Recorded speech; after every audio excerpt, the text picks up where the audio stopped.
ఇది ప్రమాదము జరుగు చోటు అని నువ్వు గుర్తెరిగినా కానీ మాట వినకుండా ఉండిపోతే ప్రమాదం పొంచి ఉన్న స్థలములో నీవు కూడా ప్రమాదానికి గురైపోయే పరిస్థితులు ఉంటున్నాయి.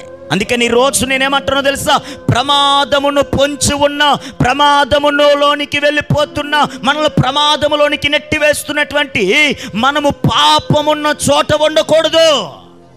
ఆ స్థలము నుంచి పరిగెత్తాలి. మనం ఎన్ని పర్యాయములు వింటున్నాం, ఇలా ఉండకూడదు, అలా నడవకూడదు, ఇలా ఉండకూడదు, ఇలా ప్రవర్తించకూడదు, ఇలా జీవించకూడదు అని పలుమార్లు దేవుడు హెచ్చరిస్తున్నాడు. అది ఒక హెచ్చరికగా నీవు తీసుకోకపోతే చివరికి ప్రమాదానికి గురైపోయే పరిస్థితులు చోటు చేసుకుంటాయి. అది ఒక హెచ్చరికగా కానీ నువ్వు ఏమాత్రము కూడా అది తీసుకోకపోతే, అంగీకరించకపోతే చివరికి ప్రమాదానికి గురైపోయే పరిస్థితులు చోటు చేసుకుంటాయి.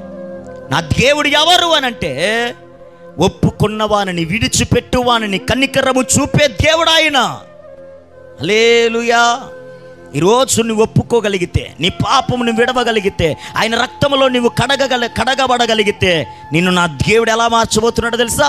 నీతిమంతురాలిగా మార్చబోతున్నాడు. హల్లెలూయా.